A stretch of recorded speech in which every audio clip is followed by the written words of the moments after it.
शिवसेना उपजिल्हाप्रमुख प्राध्यापक भाऊसाहेब सोनवणे, शिवसेना तालुका प्रमुख प्रमोदभाऊ भोगे, जळगाव तालुक्यातील देवगाव फुपणी किनोद थेट शेताच्या बांधावर। शिवसेना उबाठा शेतकरी सोबत आज जळगाव तालुक्यातील देवगाव फुपणी पंचक्रोशीतील शेतकऱ्यांना गिरणा नदीच्या आलेल्या पुरामुळे अस्मानी संकटाचा सामना करावा लागला।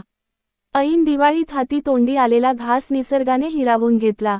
महसूल विभागाच्या अधिकाऱ्यांना पायाला चिखल लागण्याची भीती, पंचनामे अजूनही पूर्ण होईनात।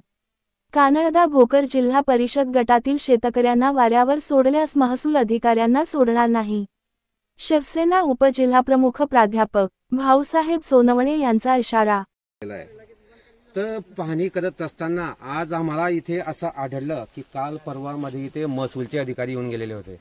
तर महसूलचे अधिकारी येत असताना फक्त त्या बांधापर्यंत त्यांनी बघितलं, ते खाली इथे आले नाही। खाली याच्यासाठी आले नाही कारण की त्यांचे चिखलाने पाय भरतील म्हणून ते इथे आले नाही।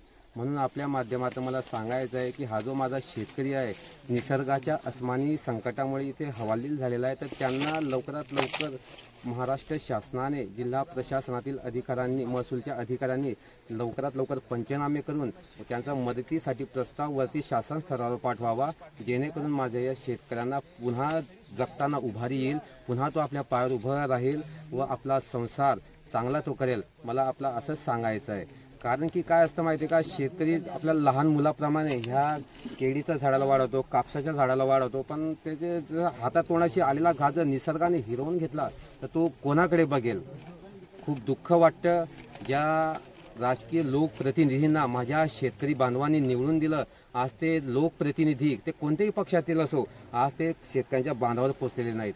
म्हणून याच्यापेक्षा दुर्दैव मला खूप संताप होतो। फक्त एवढंच सांगू इच्छितो की शेतकरी बांधवांनो, तुम्ही आता कुठेही खचून न जाता आमचा शिवसेना उद्धव बाळासाहेब ठाकरे पक्ष आपल्या पाठीशी खंबीरपणे उभा आहे। जोपर्यंत आपल्याला न्याय मिळत नाही, आपल्याला नुकसान भरपाई 1,00,000 हेक्टरी मिळत नाही, तोपर्यंत हा लढा सुरू असेल। मग आम्हाला शेतकऱ्यांसाठी आमच्या अंगावर 1 का 100 गुन्हे जरी दाखल झाले तरी आम्ही हयगय करणार नाही। जय हिंद, जय महाराष्ट्र। तर 2006 नुकसान होईना एक बागनं, तो भी पद्या भेटेल नाही वाले। 2014 भी भेटणं नुकसान होईना, तो भी पद्या भेटेल नाही। आधी S4 झाले, S4 बी टायानी तळाटी मॅडमने देऊन्या तेव्हा मागला जो पंचनामा होईल मे महिनामा आधी डबल तेले भेटाव नाही, तिनं असं म्हणणं होतं मला। मग त्यानं वाटतं मी तिला बोलणं सांगता, मग त्या कागदमा भले मी फेक देता पाणी मा डायरेक्ट करत देईन तू, मग का बरं तू करायला नाही दिले देणं। या नावावर वल्ला दुष्काळ जाहीर करावे यावर बस। दृश्य बघून आज या प्रशासनाची क्यू येते। अरे ज्या उद्योजक एसीत बसतात त्यांचे लाखो करोडो अरबो खरबोचे तुम्ही